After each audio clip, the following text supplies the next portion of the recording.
In August 1914, a Russian general walked into a dark forest and never came out. 5 days earlier, he had commanded 200,000 men. It is the night of August 29, 1914, a forest in East Prussia.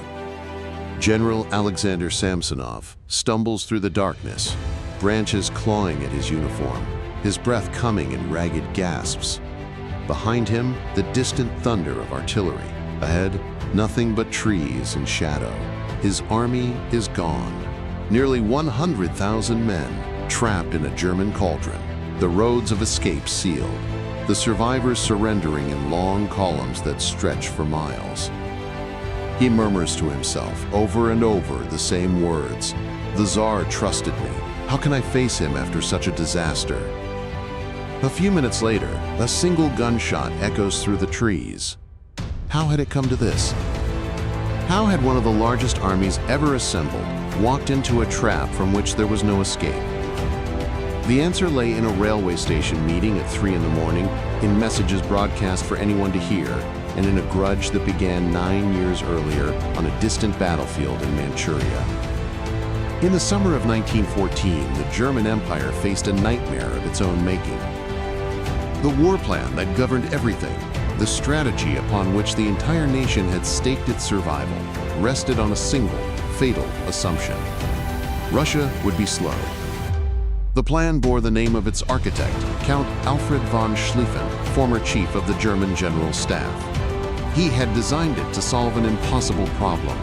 Germany stood at the center of Europe, flanked by enemies on two sides. To the west, France. To the east, the vast expanse of the Russian Empire. In any war, Germany would face both at once. The army could not be in two places. Something had to give. Schlieffen's solution was as elegant as it was dangerous. Concentrate 90% of German forces against France, sweep through Belgium, encircle Paris, knock France out of the war in 6 weeks, then turn east by rail and face Russia with the full weight of a victorious army. The plan assumed that Russia's enormous size would work against it. Mobilization across such distances would take months. By the time the Russian steamroller was ready to move, France would already have fallen. Germany would fight one war at a time. To hold the eastern frontier during those critical weeks, the German High Command allocated a single army. The 8th Army, stationed in East Prussia, numbered approximately 150,000 men. Many were reservists. Many were garrison troops. This was 10% of Germany's total military strength, tasked with defending the ancestral heartland of the Prussian state against whatever Russia could throw at it. The orders from Berlin were clear. Hold East Prussia defensively. Buy time. If overwhelmed, retreat to the Vistula River. Abandon the province if necessary. France was what mattered. The East could wait. But Russia did not wait. Mobilization began in secret, before the official declarations of war. By mid-August, far earlier than German planners had anticipated, 2 Russian armies crossed into East Prussia. The numbers were staggering. Within months, Russia could field 10 complete armies, more men than Germany could muster on both fronts combined. The steamroller was not slow, it was already moving. The geography of East Prussia shaped what followed. The region was divided by the Masurian Lakes, a chain of waterways and wetlands that stretched across the interior like a natural wall. Any army advancing from the east would find itself separated from any army advancing from the south. Coordination would be difficult. Direct communication would be nearly impossible. The Russian plan accounted for this. 2 armies would invade from different directions. The First Army, under General Pavel von Rennenkampf, would advance from the east toward the fortress city of Königsberg. The Second Army, under General Alexander Samsonov, would advance from the south, swing north around the Masurian Lakes, and strike the Germans from behind.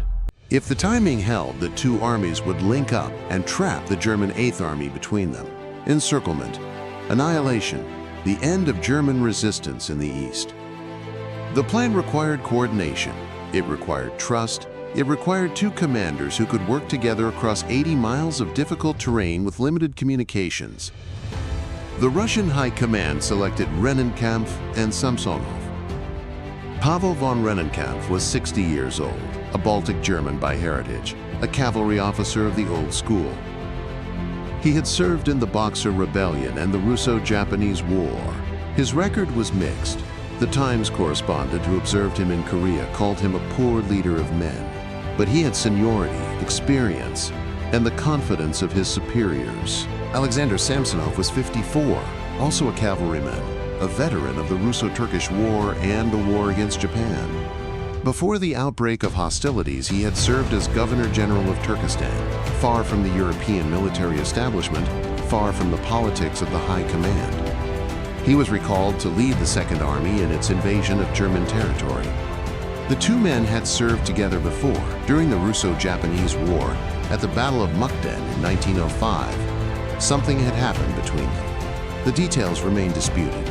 According to one account, Samsonov accused Rennenkampf of failing to support him during the fighting. According to legend, the confrontation escalated. On a railway platform in Manchuria, in full view of other officers, the two generals came to blows. Whether the physical altercation actually occurred, historians still debate. What is certain is that the two men distrusted each other deeply. They had not spoken since Mukden. Their rivalry was known throughout the Russian officer corps. Now, in August 1914, the fate of the Eastern Front rested on their ability to cooperate. Rennenkampf moved first.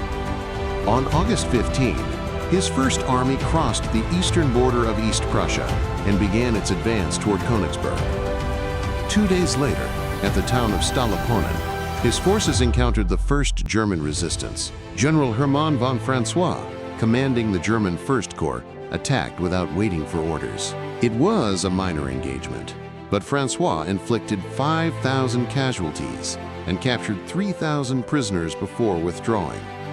5 days behind Rennenkampf, Samsonov's Second Army crossed the southern border.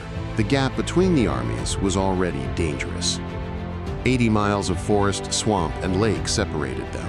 The Masurian lakes lay between. On August 20, the situation shifted. Rennenkampf's forces met the German 8th Army at Gumbinnen, east of Königsberg. The battle was confused, bloody, and ultimately a Russian tactical victory. German units retreated in disorder. Some were badly mauled by Russian artillery.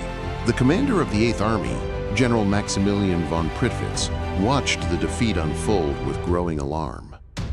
Prittwitz was a competent officer, but he was not built for crisis.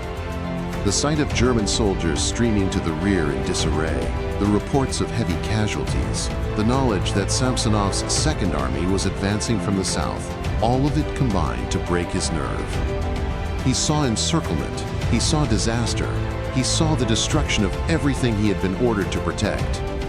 That evening, he made a decision that would end his career. He telephoned the German Chief of Staff, Helmuth von Moltke, in Berlin. The situation was untenable, he reported. The 8th Army could not hold. There was only one option. The army will break off the fight and retire behind the Vistula. He proposed to abandon East Prussia entirely, retreat beyond the Great River, surrender the province to the Russians, wait for reinforcements from the west. In Berlin, Moltke was furious. The entire German strategy depended on holding the east with minimal forces, while the main effort crushed France. A retreat to the Vistula would mean yielding German soil to the enemy. It would mean failure. It would mean that the Schlieffen Plan was already unraveling, before the decisive blow in the west had even been struck. Prittwitz's own staff officers protested the decision. Colonel Max Hoffmann, the Deputy Chief of Operations, and General Paul Grunert urged him to reconsider. The situation was serious, but not hopeless. Rennenkampf had paused to regroup after Gumbinnen. Samsonov was still days away. There was time to act. But Prittwitz had already spoken to Berlin. The damage was done. Within hours, Moltke made his decision. Prittwitz would be relieved.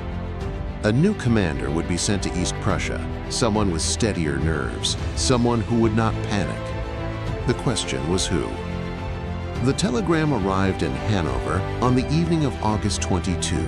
Paul von Hindenburg, retired general of infantry, 66 years old, had spent 3 years in quiet obscurity since leaving the army. He tended his garden. He took long walks. He waited, as old soldiers do, for a war that might never come. Now it had come, and Germany needed him. The message was brief. Would he accept command of the 8th Army in East Prussia? The situation was critical. His country required his services. Hindenburg's reply was a single word: ready. He had been born in Posen, in the heart of East Prussia. This was his homeland. The Russians were invading the fields where he had played as a child, threatening the towns where his ancestors had lived and died for generations. He would not refuse. There was only one problem: his uniform no longer fit. 3 years of retirement had added weight to his frame. His wife worked through the night, hastily altering the outdated blue Prussian tunic he had worn in 1871. It would have to do. At 3 o'clock in the morning on August 23, Hindenburg stood alone on the darkened railway platform in Hanover. A special train was coming from Koblenz, carrying the man who would serve as his chief of staff. They had never met. The locomotive steamed into the station. 2 coaches. The train stopped. A door opened, and a figure stepped onto the platform. Major General Erich Ludendorff was 49 years old, trim, intense, already famous. 2 weeks earlier, he had led the assault on the Belgian fortress of Liège. Legend held that he had demanded the fortress's surrender by banging on the gates with the pommel of his sword. The Kaiser himself had pinned the Pour le Mérite to his chest the previous day, Germany's highest military honor for valor. He was brilliant, arrogant, ambitious, and difficult. He was exactly what Germany needed. Ludendorff stepped forward and saluted. Hindenburg returned the salute. They shook hands. It was the beginning of the most consequential military partnership of the 20th century. The 2 men could not have been more different. Hindenburg was stolid, calm, imperturbable, an aristocrat of the old Prussian school. He spoke slowly and moved deliberately. He inspired confidence simply by existing, a massive presence that radiated steadiness in crisis. Ludendorff was a commoner, the son of a minor landowner, driven by restless energy and consuming ambition. He worked obsessively, slept little, and demanded perfection from everyone around him. His mind never stopped calculating. Together they boarded the train. The journey to East Prussia would take most of the day. There was much to discuss. Ludendorff had already been briefed on the situation. He had studied the maps during his journey from Koblenz. He understood the problem. 2 Russian armies were invading from different directions, separated by the Masurian Lakes. The German 8th Army was outnumbered roughly 2 to 1. Prittwitz had panicked and ordered a retreat. The retreat had been countermanded, but the army was shaken. Morale was uncertain. The next few days would determine whether East Prussia survived or fell. On the train, Ludendorff sketched the outlines of a plan. The key was the separation between the Russian armies. Rennenkampf in the north and Samsonov in the south could not easily support each other. The Masurian Lakes stood between them like a wall. If the Germans could concentrate their forces against one Russian army while leaving only a screen against the other, they might achieve local superiority. They might strike before the 2 Russian forces could unite. The risk was enormous. If Rennenkampf advanced aggressively while the Germans were engaged with Samsonov, he could fall upon their rear. The 8th Army would be caught between 2 fires. The encirclement the Germans feared would become reality. Everything depended on Rennenkampf. Would he advance? Would he come to Samsonov's aid? Ludendorff did not yet know the answer, but someone at 8th Army headquarters did. Colonel Max Hoffmann had been the deputy chief of operations under Prittwitz. He was 45 years old, brilliant, irreverent, and deeply familiar with the Russian army. Before the war, he had spent years in the Russian section of the German General Staff, studying Russian military organization, Russian tactics, Russian officers. During the Russo-Japanese War, he had served as Germany's military observer with the Japanese forces in Manchuria. He had watched the Russians fight. He had learned their habits. He had learned their weaknesses. And he knew something else. He knew about the quarrel between Rennenkampf and Samsonov. Hoffman had been in Manchuria when the two Russian generals confronted each other after the Battle of Mukden. He had heard the stories. He understood the depth of their mutual hostility. Two men who had not spoken in 9 years, who blamed each other for failures in a previous war, were now supposed to coordinate an invasion across 80 miles of difficult terrain. Hoffman was betting they would not. When Hindenburg and Ludendorff arrived at 8th Army headquarters in Marienburg on the evening of August 23, they found something remarkable. Hoffman had not waited for new commanders. He had already begun redeploying the army. Francois's First Corps, which had fought at Staliponen and Gumbinnen, was being transported by rail from the northeastern front to the southwest.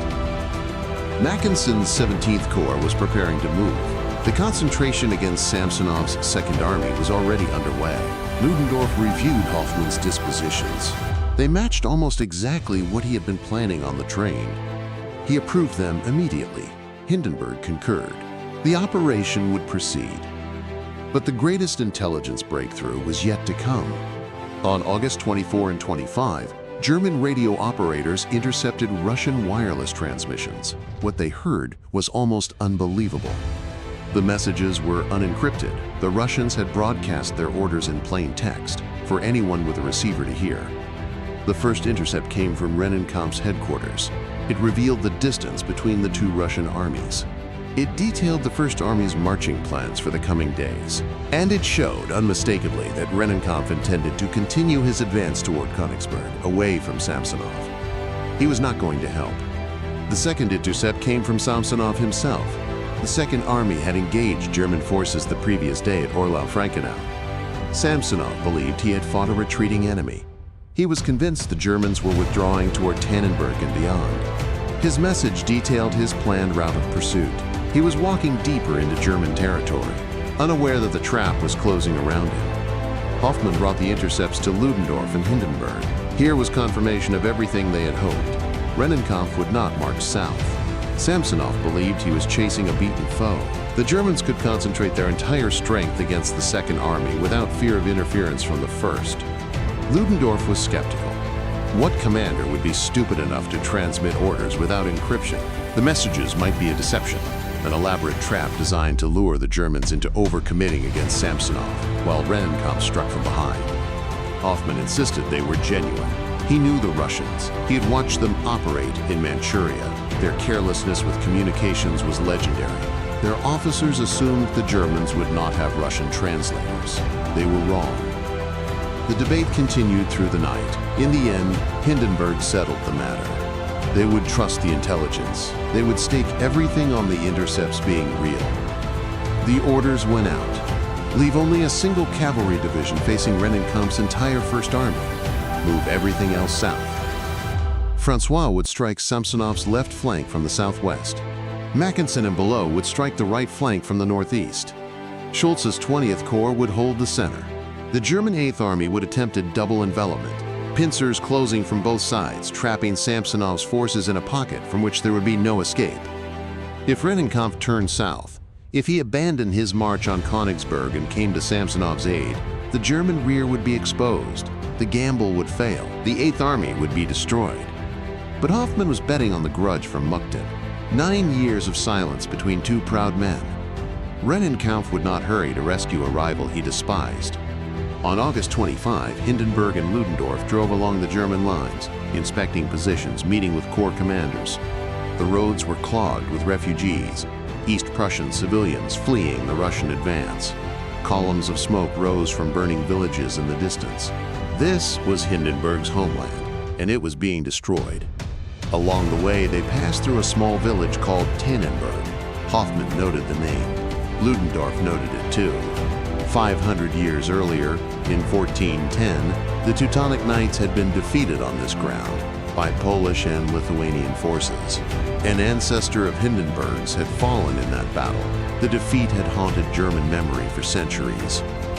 Perhaps, Hoffman thought, the time had come for revenge. The corps were moving into position. The artillery was being brought forward. Samsonov continued his advance, unaware that his flanks were about to be struck by forces he did not know existed. On August 26, the Battle of Tannenberg began. the battle opened with an act of insubordination. General Hermann von Francois commanded the German First Corps on the southwestern flank. His orders were clear. Attack on the morning of August 26. Strike the Russian left flank. Begin the encirclement. Francois refused.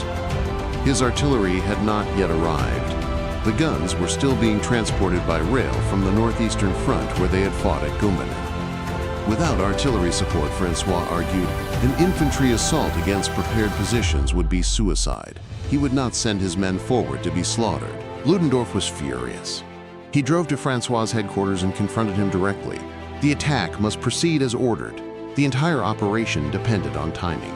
Every hour of delay gave Rennenkampf more time to realize what was happening, more time to turn south, more time to fall upon the German rear. Francois was unmoved. He would attack when his guns arrived, not before. It was the first of several clashes between Francois and the High Command. Each time, Francois would prove correct. Each time, his delays and modifications would contribute to victory rather than undermine it. But in the moment, Ludendorff could only see a subordinate who refused to obey. While Francois waited for his artillery, the battle began elsewhere. On the German right, Mackensen's 17th Corps struck the Russian 6th Corps near the town of Bischofsburg. The fighting was intense. Russian units resisted stubbornly, but by afternoon they were withdrawing. The German right wing was advancing. Samsonov received the reports and misread them completely. He believed he was facing a German rear guard, the remnants of a retreating army trying to delay his pursuit. The main German force, he was certain, was withdrawing toward the Vistula. His task was to press forward, maintain contact, prevent the Germans from escaping. He ordered his Center Corps to advance northwest toward Allenstein. The town fell on August 26 with barely a fight. Samsonov's headquarters reported the capture with satisfaction.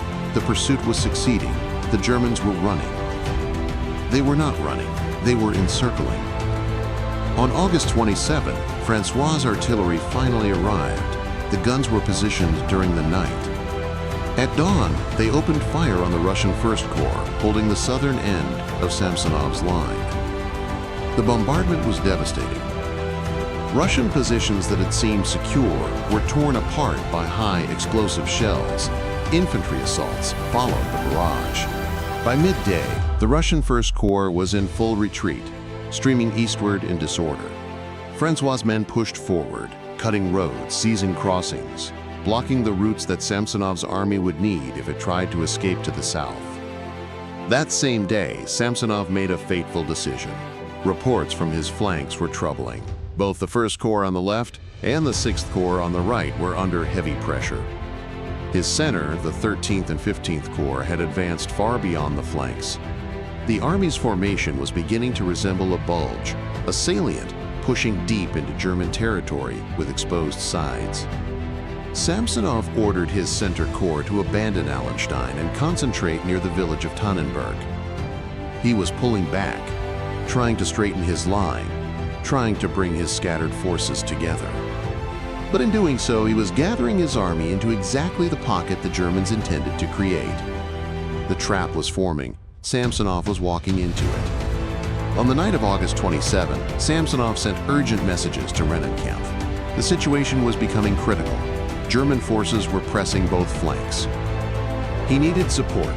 He needed Rennenkampf to advance, to threaten the German rear, to force them to divert forces from the battle against the Second Army. Rennenkampf received the messages. He did not hurry. His First Army was 40 miles to the north, continuing its methodical advance toward Königsberg. The Germans facing him had withdrawn. He saw no reason to change his plans. Samsonov would have to manage on his own. The grudge from Mukden held. By August 28, Samsonov understood that something had gone terribly wrong. His flanks were crumbling. His supply lines were cut. Ammunition was running low. His men had been marching and fighting for days with inadequate food and rest. Communications with his corps commanders were sporadic at best. He could no longer see the battlefield. He could no longer control his army. That afternoon, he rode forward to join his troops at the front. It was an act of desperation or perhaps of honor. A commander who could not direct his forces from headquarters might at least share their fate in the field. He arrived to find chaos. Units were intermixed. Officers had lost contact with their men. Artillery batteries had exhausted their ammunition and stood silent. Everywhere, the sound of German guns grew closer. Samsonov ordered a general retreat. All corps were to withdraw to the southeast, toward the Russian frontier. But the order came too late. Francois had already seized the southern roads. The escape routes were blocked.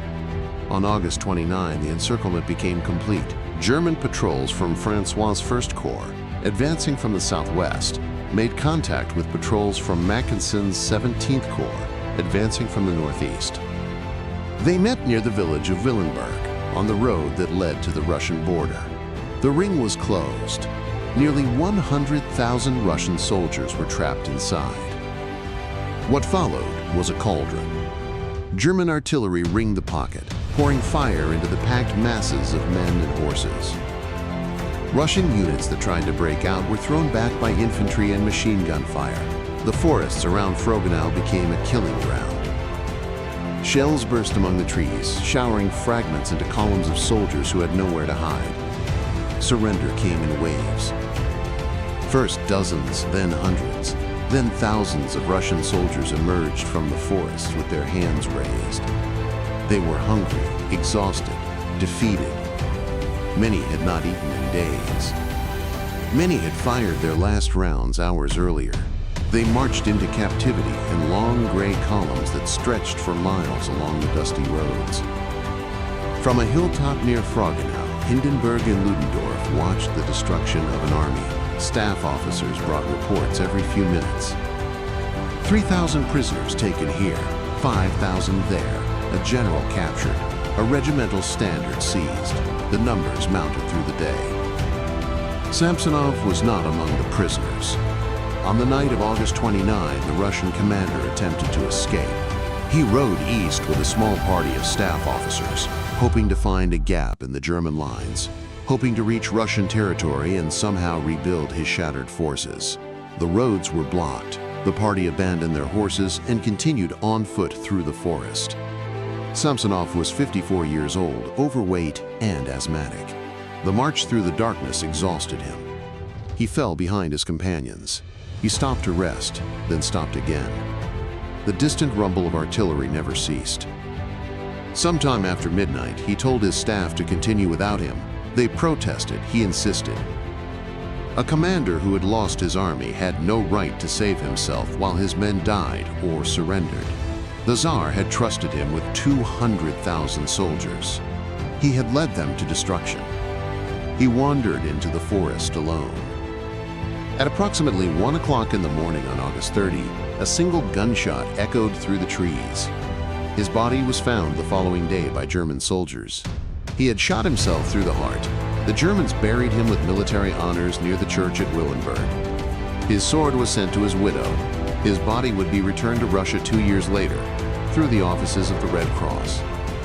The battle continued for another day as the last pockets of resistance were eliminated. By the evening of August 31, it was over. The final count staggered even the victors. 92,000 Russian soldiers marched into German captivity. 30,000 more lay dead or wounded on the field. The Germans captured over 400 guns, countless wagons, mountains of equipment. 2 Russian corps had been completely destroyed. A third had ceased to exist as a fighting force. German losses were approximately 13,000 killed, wounded, and missing. Hindenburg requested that the victory be named for the village of Tannenberg. The actual fighting had occurred near Allenstein, 30 kilometers away. But Tannenberg carried meaning that Allenstein did not. 5 centuries of German memory demanded satisfaction. The Kaiser agreed. The Battle of Tannenberg it would be. The defeat of 1410 was avenged. The destruction of Samsonov's Second Army did not end the campaign. Rennenkampf's First Army remained in East Prussia, still advancing toward Königsberg, still unaware of the catastrophe that had befallen its sister force to the south. Hindenburg and Ludendorff wasted no time. Within days of Tannenberg's conclusion, they turned the 8th Army north. The same corps that had encircled Samsonov now marched against Rennenkampf. The same tactics would be attempted again. The First Battle of the Masurian Lakes began on September 5. German forces struck Rennenkampf's flanks while he was still processing the news of Samsonov's destruction. For 10 days, the fighting raged across the Lake District that had divided the two Russian armies from the start. Rennenkampf, finally understanding the danger, ordered a general retreat. His army escaped encirclement, but just barely. By September 15, no Russian soldier remained on German soil. The cost of the East Prussian campaign was staggering. In less than a month, Russia had lost approximately 250,000 men, killed, wounded, or captured. 2 army commanders had been destroyed, one by his own hand, one by disgrace. The invasion that was supposed to knock Germany out of the war in the East had ended in complete failure. Rennenkampf survived the battle, but not its aftermath. He was relieved of command, investigated for incompetence, whispered about as a traitor. His Baltic German heritage made him suspect in a Russia increasingly hostile to anything associated with the enemy. He lived in obscurity through the revolution, through the Civil War, refusing offers to join the White forces fighting the Bolsheviks. In 1918, the Bolsheviks found him. The details of his death vary by account. Some say he was shot. Some say he was tortured first. He was 64 years old. The man who had failed to march to Samsonov's aid died at the hands of the government that had replaced the Tsar he had served. But the victory at Tannenberg, complete as it was, carried consequences that would only become clear with time. On August 25, the day before the battle began, Helmuth von Moltke made a decision in Berlin that would haunt German strategy for years to come. Alarmed by the early Russian successes, by Pridtu's panic, by the reports of German civilians fleeing their homes, he ordered 2 corps withdrawn from the Western Front and sent east by rail. The 3rd Reserve Corps and the 9th Corps boarded trains and began the long journey across Germany. They were among the finest units in the army. They had been positioned on the right wing of the Great Wheeling Movement through Belgium and France, the hammer blow that was supposed to crush the French army and end the war in 6 weeks. They arrived too late to fight at Tannenberg. By the time they reached East Prussia, Samsonov was already dead and his army already destroyed. They had not been needed after all, but they had been needed somewhere else. On September 5, the same day the Masurian Lakes battle began, the French and British armies launched their counterattack along the Marne River, east of Paris. The German advance had brought them within 30 miles of the French capital. Victory seemed within reach. One more push, the generals believed, and France would fall. The push never came. The German right wing, weakened by the transfer of 2 corps to the east, could not complete the encirclement. The French held. The British counterattacked. After 4 days of desperate fighting, Moltke ordered a general retreat. The German armies fell back to the Aster River and began to dig. The Schlieffen Plan had failed. The war of movement was over. The trenches that would define the next 4 years began to take shape across the fields of France and Belgium. Historians have debated for a century whether those 2 corps would have made the difference at the Marne. Some argue that they were too few, that the German failure had deeper causes, that no reinforcement could have salvaged a flawed strategy. Others contend that they were precisely what was needed, that their presence on the right wing might have provided the weight necessary to complete the encirclement of Paris. What is certain is that they helped no one.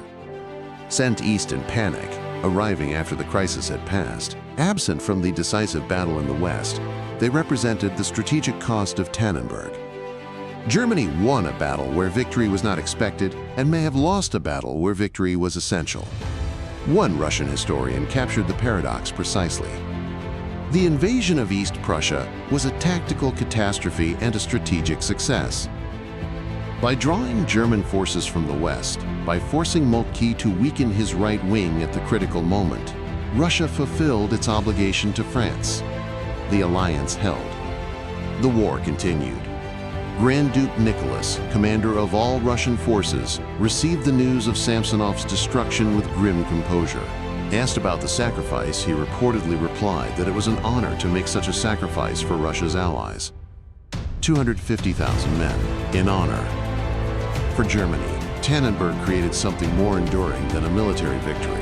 It created a legend. Hindenburg became the most famous man in Germany overnight.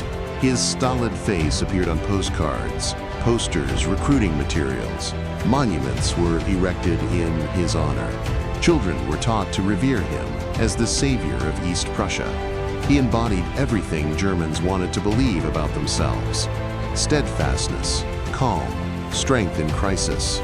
By 1916, he would be appointed Chief of the General Staff, effective supreme commander of all German forces. By the war's end, he was a quasi-mythical figure, the wooden titan who had held the nation together through years of suffering. Ludendorff rose with him, the brilliant technician behind the calm facade. Together they would direct German strategy through the bloody stalemates of 1917 and the desperate offensives of 1918. Together they would oversee the final collapse. And together, in the years after the war, they would help propagate the myth that Germany had never been truly defeated, that the army had been stabbed in the back by politicians and revolutionaries. Hoffmann, the man who had actually devised the plan, received far less credit. He was promoted, decorated, given important staff positions. But his name never achieved the recognition of Hindenburg or Ludendorff. In later years, he grew bitter about the neglect. When visitors toured the Tannenberg battlefield, Hoffmann would guide them with acid commentary. Here, he would say, pointing to various locations on the map, is where Hindenburg slept before the battle. Here is where Hindenburg slept after the battle. And here is where Hindenburg slept during the battle. The legend required heroes. Hoffmann was not heroic enough. In 1924, construction began on a memorial to the victory. The site chosen was near the village of Hohenstein, close to where the heaviest fighting had occurred. The design was monumental: 8 massive towers of brick and stone arranged in an octagon, each tower 20 meters tall. Within the walls, a vast courtyard. Beneath the courtyard, a crypt containing the remains of 20 unknown German soldiers who had fallen in the battle. The memorial was completed in 1927 and dedicated with enormous ceremony. It became a place of pilgrimage for German nationalists, a shrine to the victory that had saved the fatherland from Slavic invasion. When Hindenburg died in 1934, his body was brought to Tannenberg. Against his express wishes, which had specified burial on his family estate, the Nazi government interred him in the memorial's crypt. Adolf Hitler presided over the ceremony. The old soldier who had saved East Prussia in 1914 became, in death, a symbol of the new regime's ambitions in the East. The memorial did not survive the regime that had appropriated it. In January 1945, the Red Army was advancing through Poland toward the German frontier. East Prussia, the land Hindenburg had saved, lay directly in their path. Nothing could stop them. The same roads that Samsonov's men had marched in 1914 now carried Soviet tanks and artillery. German authorities ordered the Tannenberg Memorial demolished. Engineers laid charges. The towers that had stood for 18 years were blown apart. The crypts were opened. Hindenburg's remains, along with those of his wife and the 20 unknown soldiers, were removed and hidden. The coffins were transported west, eventually finding their way to a salt mine in Thuringia. There they rested alongside other treasures the retreating Germans sought to preserve, including the remains of Frederick the Great, Prussia's warrior king.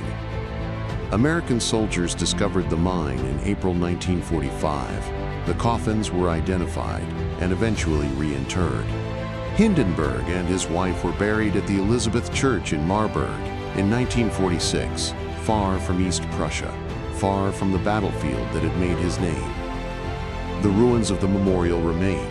Polish authorities, now governing the territory that had once been East Prussia, demolished what the Germans had left standing. By 1949, virtually nothing remained. Today, the site is an empty field. A few stones mark where the towers once stood. visitors are few. The battle that was supposed to avenge 1410, the victory named for a defeat 5 centuries old, left no permanent trace on the land where it was fought. 92,000 prisoners, 30,000 dead, 400 guns captured, 13,000 German casualties. In 5 days, the German 8th Army had destroyed an entire Russian army and saved East Prussia from occupation.